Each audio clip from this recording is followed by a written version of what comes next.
तो बच्चों हम लोग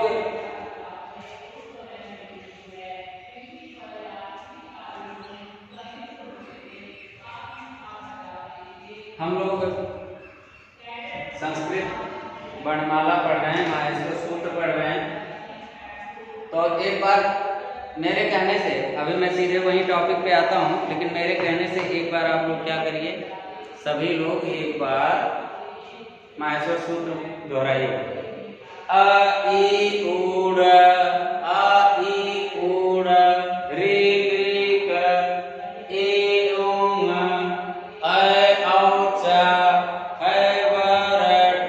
अब उसको है बरट भी कह सकते हैं। है बरट लड़, यम गणनम झभय, गढ़ दस जब गढ़ दस, खप छठत चटतो कपय, सस्सर हल। अब थोड़ा जल्दी से पढ़िए एक बार। आय मेरे लेके है बरट लड़, यम गणनम झभय, गढ़ दस जब गढ़ दस, खप छठत चटतो कपय, सस्सर हल। एक दो बार ऐसे आप पढ़ेंगे ना, रोज रोज जब एक दो बार पढ़ेंगे तो आपको आ जाएगा। अब आइए आप अपने सीधे टॉपिक पर आइए। अभी भी कुछ ऐसे वर्ण हैं जिनको हम संस्कृत भाषा में यूज करते हैं, उनके बारे में थोड़ा परिचय। लेकिन मुख्यतः ये 33 ही होते हैं, 33 व्यंजन और 9 स्वर। मुख्यतः 42 वर्ण होते हैं। अब इनको भी गिना जाता है, आइए देखते हैं। एक वर्ण और होता है, यहाँ ऊपर देखिए, संस्कृत में संयुक्त वर्ण। क्या होता है? हाँ, संयुक्त वर्ण। अब आप यहाँ ध्यान दीजिए, संयुक्त वर्ण में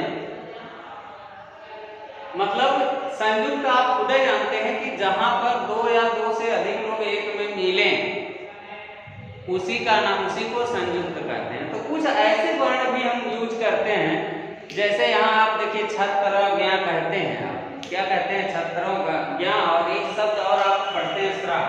ये देखिए एक शब्द यहाँ दिया हुआ है, एक कक्षा वाला छा है, और एक है त्रा, और एक है ज्ञ, और एक क्या है? एक को है श्रा, जो आप मिश्रा में श्रा लगाते। ये अब इन वर्णों के बारे में पढ़िए। देखिए संस्कृत वर्णमाला में इनको स्थान नहीं दिया गया है, इनकी अलग संख्या नहीं है। इस नाते नहीं है कि ये ऐसे व्यंजन है जिनको संयुक्त व्यंजन या मिश्र व्यंजन कह सकते हैं, क्योंकि ये दो व्यंजनों के योग से बने हुए हैं। अब उस व्यंजन में देखिए, अब जैसे ये कक्षा है, अब ये कक्षा में जो छा लगाते हैं उसमें हम का भी प्रयोग करते हैं और सा का प्रयोग करते हैं। कौन सा सा? खष्टी सा। तो ये जो है का और सा के योग से बनता है। का धन सा बराबर क्या है? का धन सा बराबर क्या हो जाएगा? छा। अब अगर आपसे परीक्षा में पूछा जाए कि छा के अंदर कौन कौन से वर्ण समाहित है, तो आप क्या बोलेंगे? का और खष्टी सा। क्या है? का और खष्टी सा। इसी प्रकार से त्रा जब आपसे कोई पूछे तो आप बोलेंगे ता धन रा। इसमें दो वर्ण हैं, क्या? त्रा। और एक शब्द देखिए ये है ज्ञ। ज्ञ में एक है जा और दूसरा है या। क्या है? जा धन या। अब एक शब्द है श्रा। अब श्रा में देखिए क्या शामिल है? श्रा में बड़ा सा शामिल है और ये रा शामिल। आप ध्यान दीजिए कि छा में का के साथ खष्टी सा है, और जो ये मिश्रा वाला श्रा लिखते हैं हम लोग, इसमें सा और रा मिलके क्या हो जाता है? श्रा हो जाता है। जा और यहाँ मिलके क्या बना? ज्ञ। और सा और रा मिलके क्या बना? श्रा। समझ में आया? ये चीजें होती है। तो इनको हम क्या बोलते हैं? संयुक्त अक्षर, संयुक्त वर्ण है। संयुक्त इसलिए कि ये दो लोगों का क्या है? आप जैसे स्वर में हमने मिश्र स्वर पढ़ाया था, ऐसे ही इसको मिश्र व्यंजन भी कह सकते हैं, क्योंकि ये सब मिश्र व्यंजन है। और दो शब्द और हैं संस्कृत में। क्या है? एक है विसर्ग। क्या है? एक है विसर्ग और दूसरा है अनुस्वार। क्या है? दूसरा अनुस्वार। अब इनको थोड़ा जानिए।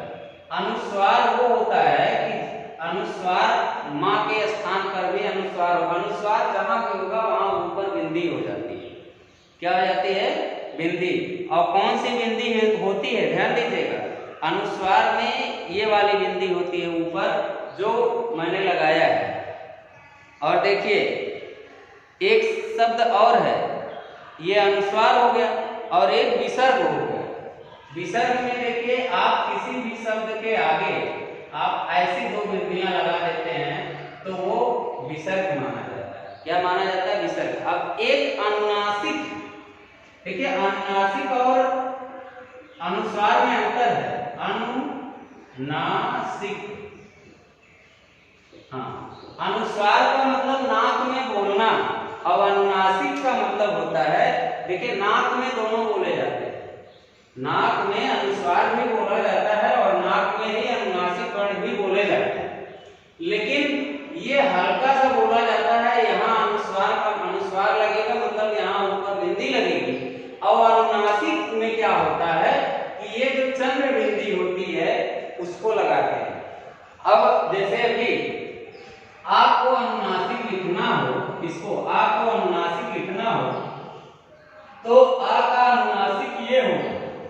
और आपको अगर अनुस्वार में लिखना है, अगर आपको अनुस्वार में लिखना है तो ये जो है ऊपर ये बिंदी। अब आपसे अगर परीक्षा में पूछे कि इसमें से किस अक्षर में अनुस्वार का प्रयोग किया गया है तो आप कहेंगे आम।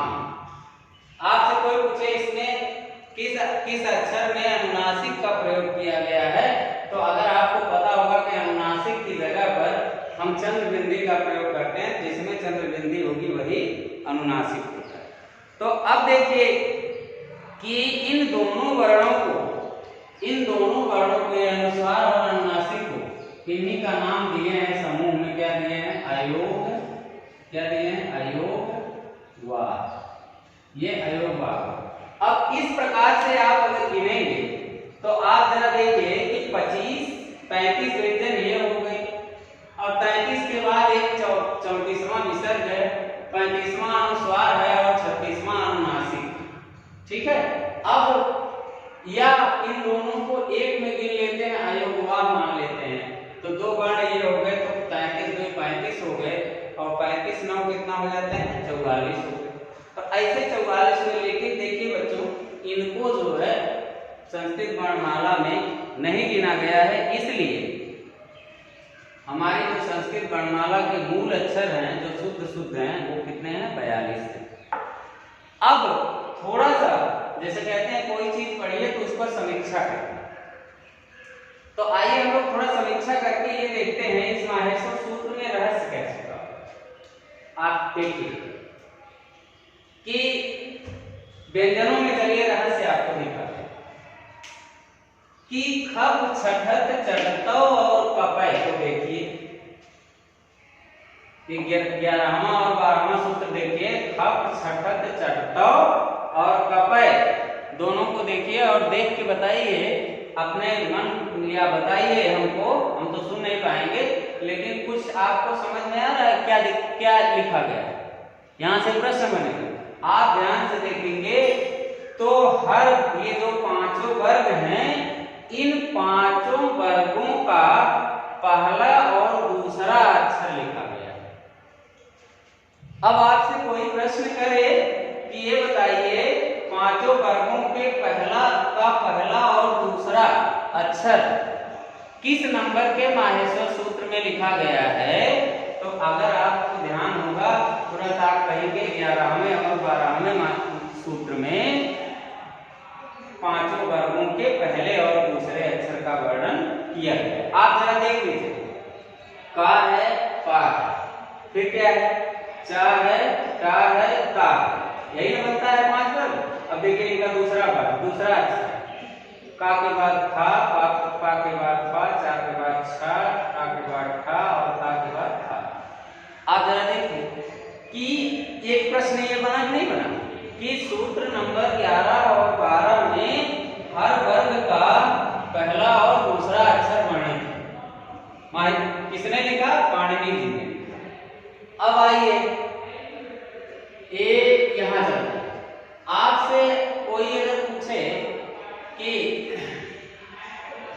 यहाँ आइए, सूत्र नंबर 10 में कौन वर्णमाला, मतलब सूत्र नंबर 10 में कौन सा वर्णमाला में कौन से अक्षर हैं? तो आप सूत्र नंबर 10 में देखेंगे कि तीसरा अक्षर वर्णित है, सभी वर्गों का तीसरा अक्षर। आप ध्यान से देखिए यहाँ जब लिखा है क्या लिखा है? देखिए जब ये तो हलंत है, ये तो नहीं रहेगा। तो देखिए 10वें नंबर सूत्र में हर वर्ग का कौन सा अक्षर है? तीसरा अक्षर। अब एक सूत्र मिला आपको कि झभय घड़घस, झभय घड़घस। अब आप देखिए झभय, झभय में देखिए ये चौथा अक्षर झा, चा छा जा झा है, पा खा बा भा ये भी चौथा, का खा गा घा ये भी चौथा, फिर डा ढा डा ढा और दा था दा धा। अब आप देखिए सूत्र नंबर 8 और 9 में हर वर्ग का चौथा अक्षर बने। मैं आपको बता रहा हूं कि आप ध्यान से देखिए, ये सब रहस्य वाली चीजें, क्योंकि परीक्षाओं में मैं ही पढ़ा रहा हूं, हो सकता है आने वाले पेपर में मैं आपसे पूछ ही लूं कि किस सूत्र में वर्ग के तीसरा अक्षर वर्णित है। तो आप अगर लिखें आपको याद होगा, लेकिन तभी आप बताएंगे जब आपको माहेश्वर सूत्र याद होगा और क्रम से पढ़ ले जाएंगे, तभी आप बता पाएंगे 10वें में, और यही इसका शुद्ध क्रम है। तो अब यहाँ देखिए आप वर्गों का, सभी वर्गों का जो चौथा अक्षर है वो सूत्र नंबर 8 और 9 में वर्णित है। कहाँ वर्णित है? 8 और 9 में वर्णित है। अब एक बचा अंतिम, क्या बचा? अंतिम यमगणनम। तो आप देखिए ये 5वां अक्षर है ना, ये देखिए सूत्र नंबर 7 में हर वर्ग का 5वां अक्षर पाणिनि जी ने सजाया है। सजाया है नहीं सजाया? तो यमगणनम हो गया। अब क्या बचा? हयवरट, हायवरट, और क्या है? लड़, और इधर जो है सस्सर हल। ये सब इसके अलग अलग प्रयोजन हैं। यहाँ से देखिए मैंने आपको गिना दिया था कि ये चारों में क्या है? क्या है? स्वर है। और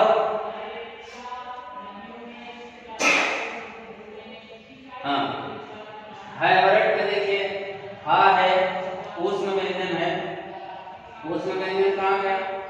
है नहीं, ऊष्म नहीं है। हयवरट में और लड़ में कितने अक्षर है? 4 1 5। तो यहाँ देखिए या वर, और देखिए ला यहाँ है, या वर और हा यहाँ है कि नहीं? अब आप यहाँ कहेंगे कि अब हा यहाँ आ गया, क्यों आ गया? कि हा या वर इन्होंने एक ऊष्म व्यंजन को और शेष इनको लेकर के दो सूत्र। आपसे कोई पूछ सकता है कि अंतस्थ व्यंजन को किस सूत्र में शामिल किया गया है? तो अंतस्थ व्यंजन को सूत्र नंबर 5 और 6 में शामिल किया गया है। अब क्या बचा? ह। अब आपको अब यहाँ देखिए सूत्र नंबर 13 में, सूत्र नंबर 13 में देखिए सा और रा आ गया, हा नहीं लिखा हमने, हा छोड़ दिया। इसलिए छोड़ दिया कि हयवरट का हा जो है वो नहीं, ये सा हा का जो हा है वो यहाँ आके एक बार प्रयोग हो गया, समझ में आया? इसलिए इस हा को छोड़ दिया। अब यहाँ हल जो है अलग से लिख दिया, देखिए सा हा। ये देखिए मतलब सूत्र नंबर 13 14 में क्या है?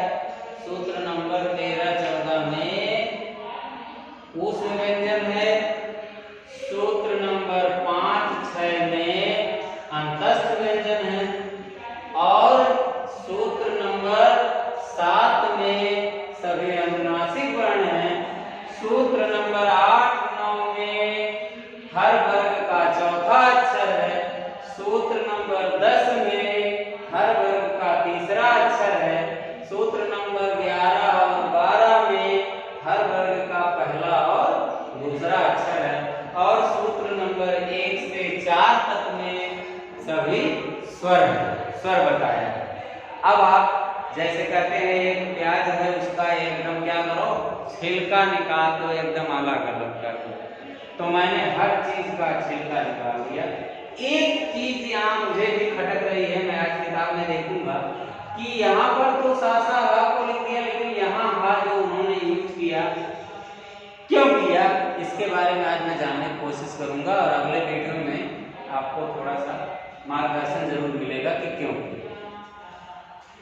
और क्योंकि हर आदमी बच्चों अपने आप में परिपूर्ण नहीं होता है और मुझे अपनी कमी बताने में तनिक भी संकोच नहीं होता और होना भी नहीं चाहिए। जो चीज़ अपनी कमी है कमी है, अब वो चीज़ मुझे नहीं ध्यान में आ रहा है तो मैं आपको झूठ का नहीं बताऊंगा। अब आइए देखिए यहाँ कि इसके बारे में हम लोगों ने माहेश्वर सूत्र पढ़ लिया, स्वर पढ़ लिया, व्यंजन पढ़ लिया, कुल कितने वर्ण होते हैं। अब जरा हम कुछ प्रश्न आपसे बताते हैं, आप बनाइएगा या मैं अभी आपको पीडीएफ में प्रश्न बना के दूंगा। कल भी मैंने बनाया था स्वर के बारे में और आज बनाऊंगा किसके बारे में, व्यंजन के बारे में। तो 2 वीडियो आज इस पर हुआ और इन सभी से मैं आपको प्रश्न बना करके दूंगा।